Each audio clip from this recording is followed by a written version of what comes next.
With evidence of Yorkshire's heritage in the milling and weaving industries all around, I'm taking some time out to visit one of the few so-called vertical wool mills still left in Britain, meaning they complete all the processes on one site, from raw materials through to fabric finishing. Abraham Moon & Sons was founded in 1837, supplying fabric to the Leeds market throughout the 1800s, and today supplies many of the world's major fashion houses. I'm meeting Managing Director John Walsh to learn more about the history of the company, its founder, and the materials they produce for the modern-day market. Hello, John. Hello, how are you? Very nice to see you. Likewise. Tell us a bit more about Abraham Moon. I gather he set up shop back in 1837. He started out as a merchant, but in the 1860s he decided to set up a mill on this site. The reason for this site was that the railway would have just arrived, and also we have our own artesian well, source of natural water, and that's obviously crucial for the dyeing and the finishing of the fabrics. Quite why he changed from being a merchant to a manufacturer, we don't know, but he must have been quite an entrepreneur to do that. It's a major step and needs serious finance. Well, he obviously understood the process very well, but tell us a bit more about the process that you employ today. We buy in wool, we bring it in and dye it to constituent colours, and then we blend, and that's what part of our great secret and success is that our yarns are tweed, heathered yarns made of multicolour blends. We dye 4, 5, 6, even 7 colours in every single blend and spin that into yarn. So your fabric has a wonderful depth to it. I mean, this presumably is some of your fabric that you're wearing. It is.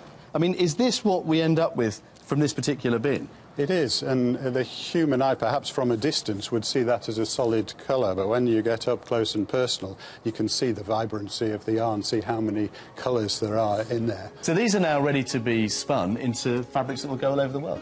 That's right, that's the plan. Right, let's have a look at your weaving process.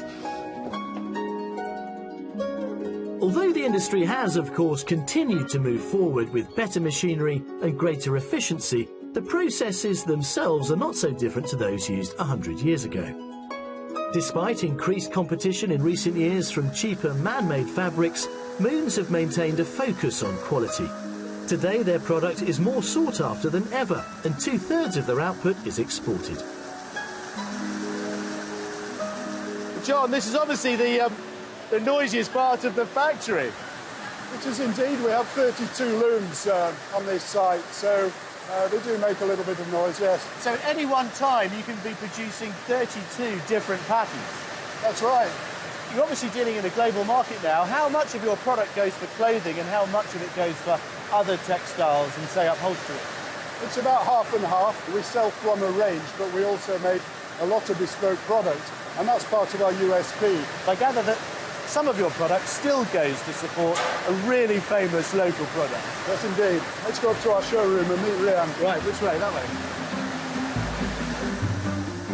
In Victorian times, a man wouldn't be seen without a hat on his head. An upper-class gent would have donned a top hat, a middle-class chap a bowler hat, and the working-class bloke would have worn a flat cap. In recent times, these hats have fallen out of fashion, except for one. I'm meeting designer and entrepreneur Rhian Kemperdue-Miller in the showroom upstairs. Hi, Rhian. Nice to see you. Nice to meet you. You're looking very resplendent. Thank you. In your very fine Yorkshire cap. And look at this lot. A real taste of the county. How did it all begin for you?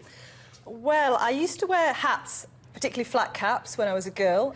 And when I was studying millinery at college, I started making my own flat caps.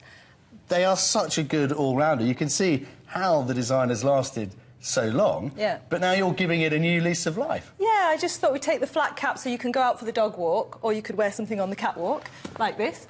Could so I? I just put a bit of a twist on the flat cap. But, you know, very clever. And, again, clearly a flat cap. Now, I love wearing hats.